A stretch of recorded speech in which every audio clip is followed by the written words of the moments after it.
guys.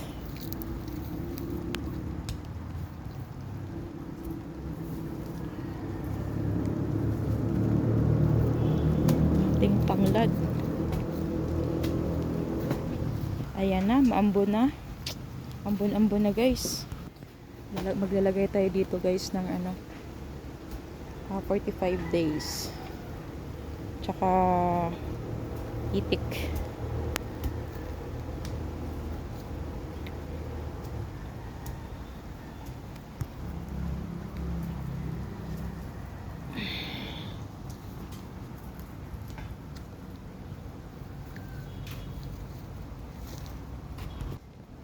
Ayan, yung ating asong kasawayan si Oreo. Sobrang kasaway. Ikan, ano na naman yan, Kan? Ano namang pinagagawa mo dyan? Kan?